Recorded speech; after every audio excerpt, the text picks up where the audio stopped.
안녕하세요 여러분, 테크트리입니다. 신학기 노트북 시즌이죠. 연말 연시에 신제품들도 많이 나와서 노트북 교체를 고민하시는 분들도 많을 텐데요. 그런데 이 노트북 구매하기가 너무 어려워요. 브랜드도 많고 제품은 더 많고 용어는 잘 모르겠고 심지어 생긴 건 똑같은데 가격은 천차만별인 제품들도 많죠. 그래서 노트북을 살 때 어떤 걸 봐야 되고 고려해야 되는지 사용 용도와 휴대성, 화면 크기, 가격, 부가 기능 이렇게 5가지로 정리를 해봤어요. 그런데 이 5가지를 보기 전에 우리가 노트북 스펙에 대해서 어느 정도는 알아야 돼요. 그래서 스펙에 대한 부분을 먼저 정리를 해보고 이 5가지를 알아볼 건데요. 강의 채널이 아니기 때문에 기술적인 부분이나 어려운 용어들은 최대한 배제를 했고 제 채널 컨셉이 쉽게 알아가는 이 세상 테크죠. 그래서 알기 쉬운 컨셉으로 여러분들의 노트북 구매에 도움을 드리겠습니다. 자, 그럼 어떤 내용인지 함께 보시죠.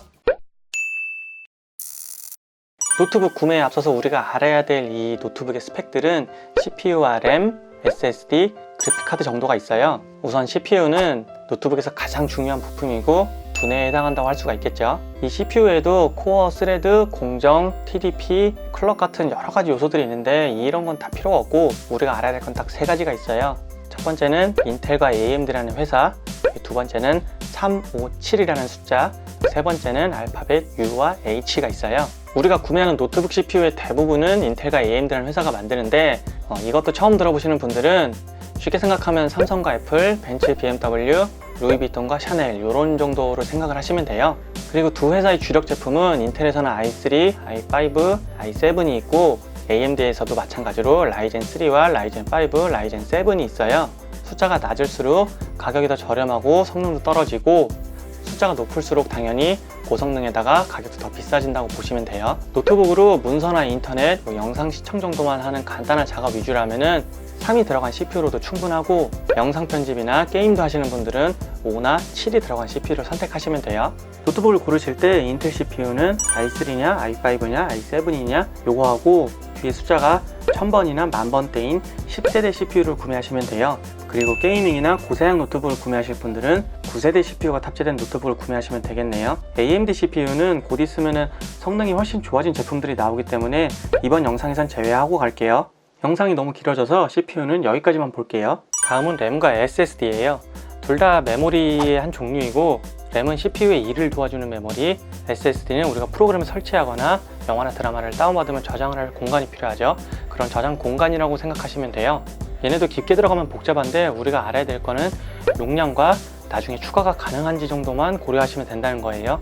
램은 요즘에 4, 8, 16기가가 많이 사용되고 SSD는 128, 256, 512기가, 1TB가 많이 사용돼요. 가급적이면 램은 8기가, SSD는 256기가 이상 선택하시는 게 좋고 추가 장착 슬롯이 있는 노트북인 경우에는 사용을 하다가 램이나 SSD의 용량이 모자라다고 생각하시면 그 부품만 따로 구매를 하셔서 추가로 장착을 할 수가 있어요.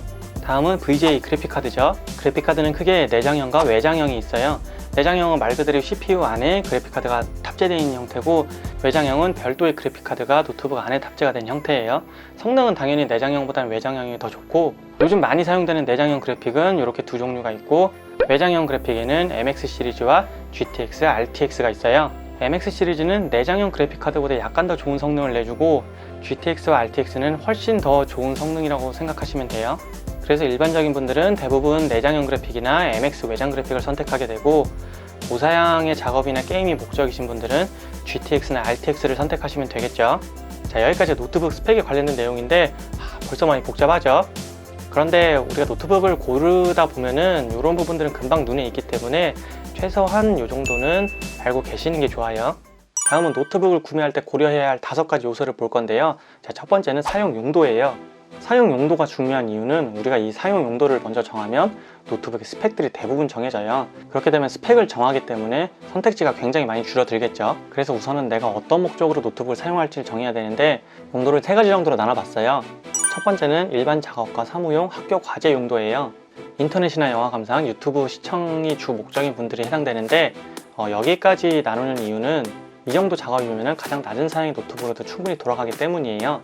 그래서 이 정도 목적으로 활용하실 분들은 i3 CPU와 8GB 램, 250기가 정도의 SSD만 있어도 충분히 활용을 할 수가 있고 영상을 다운로드 받아서 많이 보는 분들이라면 SSD 용량만 좀 더 늘리면 되겠죠. 두 번째는 앞에서 말한 모든 작업과 취미생활 정도 수준의 사진이나 영상 작업 그리고 롤 같은 게임을 하시는 분들이에요. 요즘은 학생분들이나 직장인분들도 취미로 유튜브를 제작하거나 뭐 여행 영상을 편집하고 이런 걸 많이 하죠. 한 가지 아셔야 될 거는 제 이전 영상에서도 영상 편집과 게임에 대한 질문이 굉장히 많았어요. 그래서 그 부분을 잠깐 정리해보면, 예를 들면 저전력 CPU의 노트북으로도 지금 보시는 제 유튜브 수준의 영상을 충분히 편집이 가능하고, 여기에다 조금 더 다양한 전환 효과와 애프터 이펙트의 효과들을 조금은 넣을 수 있어요. 물론 기준은 4K가 아닌 FHD 기준일 때고, 여러분들이 촬영과 편집 기술만 있다면은 많이 보시는 유튜브에 나오는 화면 정도의 편집은 충분히 가능할 거예요. 어쨌든 영상 편집은 어느 정도 수준까지만 가능하다, 이렇게 생각하시면 되겠네요. 그리고 게임은 저전력 CPU로는 롤이나 피파, 카트라이더 같은 좀 간단한 게임만 가능해요. 오버워치나 배그 같은 FPS 게임을 하시려면 당연히 고성능 H CPU를 선택하셔야 되고, 그래픽카드도 훨씬 좋은 걸 선택하셔야겠죠. 그래서 이 구간에서는 일반적인 작업과 어느 정도의 영상 편집, 그리고 간단한 게임 정도를 할 수 있다고 생각하시면 돼요. 여기서는 CPU를 이제 i5나 i7으로 선택을 하셔야 되고, 램도 8GB보다는 가급적 16GB를 권장드리고, SSD 용량은 당연히 500GB 이상이 더 좋겠죠. 마지막 세 번째 구간은 3D나 디자인 툴을 좀 더 전문적으로 다뤄야 되고, 영상 편집도 좀 더 화려하고 수준급인 분들, 그리고 고사양 게임도 꼭 노트북으로 하셔야 되는 분들, 이런 분들이 해당되는데, 이런 분들은 휴대성은 포기하고 성능을 선택하시는 거고, CPU는 i5나 i7 중에서도 H가 들어간 고성능 모델을 선택하시고, 그래픽카드도 GTX나 RTX를 선택하시게 되겠죠. 당연히 램도 16GB 이상을 선택하셔야 되고, SSD 용량도 넉넉할수록 좋겠죠. 자, 이렇게 내가 어떻게 노트북을 사용하게 될지 용도를 먼저 생각을 해보시면 이 부품들에 대한 스펙을 정할 수 있기 때문에 노트북을 고르기 훨씬 쉬워져요. 그래서 노트북을 구매하기 전에 내가 어떤 용도로 사용하게 될지 꼭 한번 생각을 해보세요. 두 번째로 볼 건 휴대성이에요. 무게가 가볍다고 다가 아니죠. 무게가 가벼운데 배터리 용량이 작으면 밖에서 오래 사용을 못하고, 그러다 보면 결국 또 아답터를 들고 다녀야 되죠. 갤럭시 북이 69.7W시 그램이 80W의 배터리를 사용하는데, 제가 볼 때는 적어도 50W 이상의 배터리는 장착이 돼 있어야 밖에서 원활하게 노트북을 사용할 수 있을 것 같아요. 무게는 1.6kg 이하가 비교적 경량형 노트북에 속하고, 이 정도 무게 노트북들은 고성능은 거의 없고 대부분이 휴대성에 초점을 맞춘 노트북이에요. 대체적으로 가격도 비싸고, 가격이 저렴하면 배터리 용량이 굉장히 작던가 뭔가 부족한 게 있겠죠. 그리고 그램이나 이온처럼 1.3kg 이하의 초경량 노트북들은 상당히 고가에 포진하고 있죠. 다음은 2kg 미만의 노트북들인데, 여기까지는 그래도 좀 들고 다닐만 해요. 물론 전공서적을 같이 들고 다니면 다소 무겁겠지만, 그래도 들고 다닐 수 있는 한계는 제가 볼 때는 2kg 정도라고 생각을 해요. 그램 같은 1.1kg대 노트북과 1.7kg대 노트북은 무게 차이는 600g이지만 들고 다니는데 체감이 훨씬 크기 때문에 노트북은 구매 전에 꼭 한번 들어보고 구매하시는 걸 권장드려요. 다음은 2kg가 넘어가는 제품들인데, 이 정도의 무게에서는 차를 타고 다니시거나 아주 단거리 이동을 하시는 분들, 아니면 데스크탑처럼 고정해 놓고 사용하시는 분들한테 추천을 드리고, 어차피 여기는 대부분이 다 고성능 제품들이에요. 그래서 이런 노트북들은 고사양이 꼭 필요하신 분들이 구매를 하는 게 맞겠죠. 세 번째 고려해야 될 건 화면 크기예요. 요즘의 노트북은 대부분 13.3인치, 14인치, 15인치, 17인치 이렇게 나오는데, 작은 화면을 좋아하고 휴대성이 우선시 되는 분들은 13.3인치나 14인치를 선택하면 되겠죠. 요즘은 경량화가 많이 됐기 때문에 제가 생각할 때 대부분의 사람들이 15인치를 구매를 할 것 같고, 좀 더 큰 화면이 필요하신 분들은 무게가 다소 더 나가겠지만 17인치를 선택하시면 되겠죠. 어쨌든 제가 생각할 때 요즘엔 15인치가 가장 적당하다고 생각을 합니다.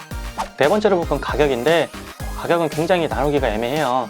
제가 주관적으로 나눠봤지만 100만원 이하는 어느 정도 가성비 노트북이라고 생각을 해요. 이 가격대에서는 중소기업 브랜드의 노트북이나 대기업의 저가형 라인들이 많이 포진되어 있고, 대체적으로 가성비 제품들이 많은 가격대예요. 두 번째는 100만원부터 300만원대까지 노트북인데, 이 가격대에서는 초경량 노트북부터 고성능의 게이밍 노트북까지 굉장히 많은 제품들이 있어요. 아마 우리가 구매하려는 대부분의 노트북도 이 가격 범위 안에 들어있다고 생각을 하면 되겠죠. 세 번째는 300만원 이상의 굉장히 고가형 가격대인데, 여기는 아주 고성능이거나 정말 노트북 매니아분들이 사는 가격대라고 볼 수가 있겠고, 아무튼 우리가 사려는 대부분의 노트북은 100만원에서 300만원 사이인데, 그 중에서 150만원 정도의 예산을 잡으시면 제가 볼 때 성능과 휴대성 두 가지를 다 만족할 수 있을 것 같아요. 그리고 다섯 번째로 볼 거는 부가적인 부분이에요. 우선 AS를 생각하면 브랜드를 안 따질 수가 없겠죠. 그래서 브랜드를 봐야 되고, 필요에 따라서 썬더볼트나 외장 SD 슬롯 같은 게 있는지도 확인을 하셔야 되고, 터치 화면이나 펜이 사용 가능한지 이런 것들도 필요한 분들이 계시죠. 그리고 완전히 펴지거나 뒤로도 접히는 접이식 힌지, 지문인식 같은 보안 기능도 중요한 요소가 될 수 있겠죠. 꼭 한 가지 보셔야 될 거는 운영체제인 윈도우 10이 포함되어 있냐 안 되어 있냐인데 미포함 제품을 구매하실 경우에 나중에 운영체제를 구매하기 위해서 비용이 또 추가적으로 들고 컴퓨터를 잘 모르시는 분들은 이 윈도우 설치가 굉장히 어려울 수도 있어요. 그래서 그런 분들은 꼭 윈도우가 포함된 제품으로 구매하시는 걸 권장드려요. 이렇게 5가지 요소를 고려하다 보면 결국에는 이 조건에 맞는 노트북들이 몇 대가 안 남아요. 그래서 구매할 때 굉장히 쉬워지고, 다음은 그럼 이런 노트북들을 어떻게 검색하는지를 간단히 보여드릴 거예요. 저는 다나와를 주로 이용하기 때문에 다나와를 예시로 들어볼게요. 이렇게 다나와 사이트 접속을 하시면 여기 왼쪽 카테고리에 노트북이 있어요. 이렇게 노트북을 찾아가서 이 노트북을 클릭해 주시면 자, 이런 화면이 나오죠. 여기에 여러 가지 옵션들이 있고, 이 옵션 전체 보기 탭을 펼쳐보면 굉장히 많은 옵션들이 나와요. 그럼 갤럭시북 이온을 한번 검색해 볼게요. 요게 브랜드에 갤럭시북 이온이 있기 때문에 삼성전자는 별도로 선택을 안 할게요. 자, 이렇게 하고 i7과 i5 10세대 CPU만 선택을 해볼게요. 그리고 화면은 15.6인치로 선택하고 램은 8기가와 16기가를 선택해 볼게요. 그리고 SSD는 용량이 많은 게 좋으니까 512기가와 1TB를 한번 골라볼게요. 이렇게 선택을 하시고 이 아랫부분에 보면 가격이 있어요. 여기서 한 250만원 정도로 잡고 검색을 클릭하면 이렇게 제품이 나오는데, 이 윗부분은 광고 영역이고 여기 아래로 내려보면 이렇게 5가지 제품이 나왔네요. 몇 가지 조건만 넣어도 노트북이 엄청 압축되었죠. 이 중에서 이 모델명을 보시거나 이 아래 또 사양이 요약되어 있어요. 이런 걸 보시고 내가 원하는 제품을 찾아서 들어가 보면 되겠죠. 자, 요거는 i7의 16GB 제품이네요. 요걸 한번 들어가 보면 이렇게 바로 구매할 수 있는 쇼핑몰들이 연결이 돼 있고, 이 아래 세부 정보에서 더 다양한 정보를 확인할 수 있어요. 자, 검색을 하는 건 어렵지가 않죠.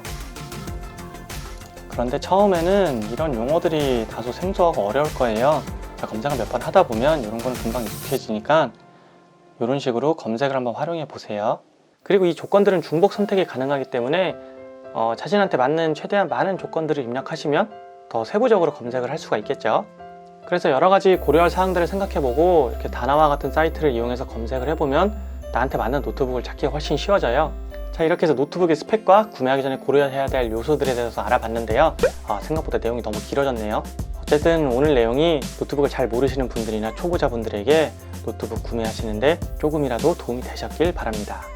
오늘 영상은 여기까지고, 이 내용을 바탕으로 다음 영상에서는 가성비 노트북 추천을 할 거예요. 원래는 가성비 노트북 추천을 먼저 하려고 했는데 제 전 영상에서 스펙이나 뭐 영상 편집을 할 수 있냐, 게임을 할 수 있냐, 이런 질문들이 굉장히 많아가지고 제가 이런 부분들을 먼저 정리를 해봤어요. 궁금하신 내용은 댓글로 남겨주세요. 오늘도 영상을 클릭해주시고 끝까지 시청해주셔서 감사드리고 다음 영상도 많이 기대해주세요.